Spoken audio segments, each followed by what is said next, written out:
આજે હું તમને અલગ જ રેસીપી શેર કરીશ। તો આજે મેં બનાવ્યા હતા નાસ્તામાં સવારમાં પાઉંભાજીના પરાઠા।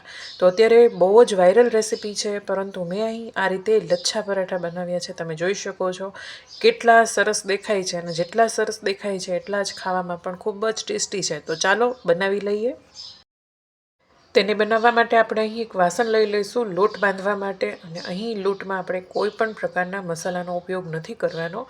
આ વધેલી જે રાતની ભાજી પડી છે, પાઉંભાજીની ભાજી છે, જે બધા મસાલાથી ભરપૂર હોય છે, અને ઠંડી ભાજી વધારે સ્વાદિષ્ટ લાગતી હોય છે। ઘણા લોકો ખાતા પણ હોય છે ઠંડી ભાજી, પરંતુ અમારા ઘરમાં ઠંડી ભાજીનો ઉપયોગ ઓછો થાય છે। તો મેં આ વાયરલ રેસીપી જોઈ હતી તો થોડી ભાજી બચાવીને રાખી હતી આ રેસીપી બનાવવા માટે।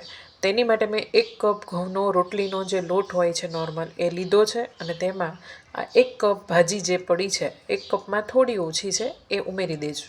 જો અહીં હું તમને દેખાડીશ કે આપણે કોઈ પણ પ્રકારના મસાલાનો ઉપયોગ નથી કરવાનો, તેલ પણ નથી નાખવાનું, મીઠું પણ નથી નાખવાનું, અને અહીં તમારે મોણ પણ ઉમેરવાની જરૂર નથી, કારણ કે ભાજીમાં તેલ હોય છે, મસાલા હોય છે, ખૂબ જ ચડિયાતા હોય છે।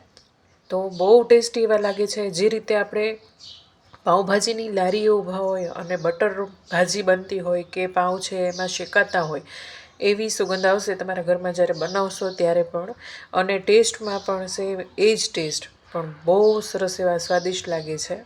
તો આ રીતે મારો લોટ છે એ બધો જ બંધાઈ અને તૈયાર છે। આમાં કોઈ પણ પ્રકારનું પાણી મેં ઉમેર્યું નથી। તેને ઢાંકી અને સાઈડમાં થોડી વાર રહેવા દઈશું। હવે લોટને આપણે કોણવી લઈશું। તો થોડું અહીં હું ઘીનો ઉપયોગ કરીશ, તેલનો ઉપયોગ આપણે નહીં કરીએ। બટર ભાજી જેવો ટેસ્ટ તમારે જોતો હોય તો ખાસ તમારે અહીં ઘીનો ઉપયોગ કરવાનો। આગળ પણ હું ઘીનો જ ઉપયોગ કરીશ। તો આ રીતે અહીં 2 મોટી સાઇઝના લુઆ મેં તૈયાર કરી લીધા છે, તમારે જેવડી સાઇઝના પરોઠા બનાવવા હોય એ રીતે। તો આ લચ્છા પરાઠા છે એ થોડા જાડા હોય છે, એટલે તમારે એ રીતે લુઆ તૈયાર કરવા। તો અહીં 2 રોટલીના લોટનો 1 લુઓ થાય એટલો લુઓ મેં લીધો છે, અને આ રીતે આપણે તેને જાડો જ વણી લેશું, બહુ પાતળો નહીં કરીએ। અને આ રીતે મીડિયમ થઈ જાય પરોઠા જેવું જ એટલે આપણે તેની ઉપર ઘી લગાવશું, અડધી ચમચી જેટલું। તો અહીં બધે જ મેં ઘીનો જ ઉપયોગ કર્યો છે।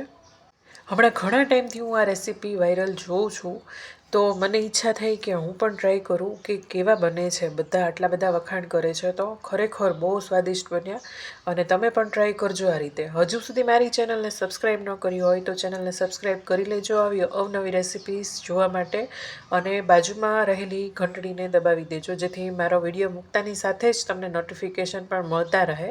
તો આ રીતે મેં 2 વાર છે એ ઘી લગાવ્યું છે। એકવાર ઘી લગાવી લોટ લગાવ્યો છે, પછી અડધું છે એ પરાઠું ફોલ્ડ કરી દીધું છે, પછી આ રીતે રોલમાં કરી દેવાનું, ઘી લગાડીને જ કરવાનું, અને થોડું આ રીતે વણી લેવાનું।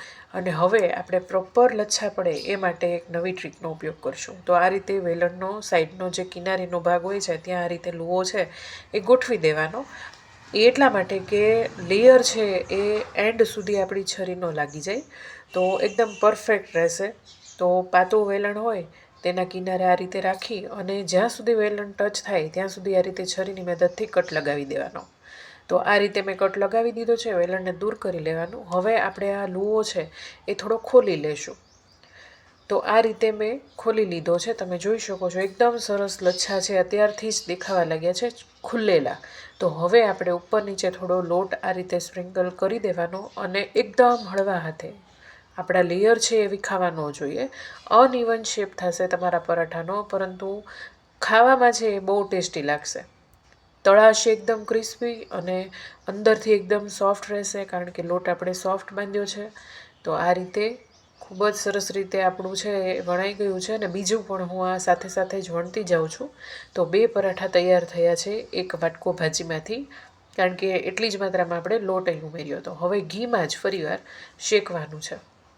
તો પહેલાં બંને બાજુ આમ જ સીધું શેકી લેવાનું, અને થોડું શેકાય એટલે બંને બાજુ અડધી ચમચી ઘી લગાવી આ રીતે હવે એકદમ ધીમા ગેસે ક્રિસ્પી થાય ને ત્યાં સુધી શેકવાનું। તો આ રીતે એકદમ ક્રિસ્પી થઈ ગયું છે, તમે જોઈ શકો છો। આ જ રીતે બીજું પણ હું પરાઠું છે એ તૈયાર કરી લઈશ। તો બંને પરાઠા છે એ તૈયાર છે, ગરમ ગરમ ચા છે। તો આ રેસીપી છે ખૂબ જ મને તો સ્વાદિષ્ટ લાગી, ઉપરથી પણ મેં ઘી લગાવ્યું, કારણ કે મને ઘી બહુ જ પ્રિય છે। તમને ન પસંદ હોય તો તમે ઉપરથી સ્કીપ કરી શકો। તમને રેસીપી પસંદ આવી હોય તો વિડીયોને એક લાઇક જરૂરથી કરી દેજો।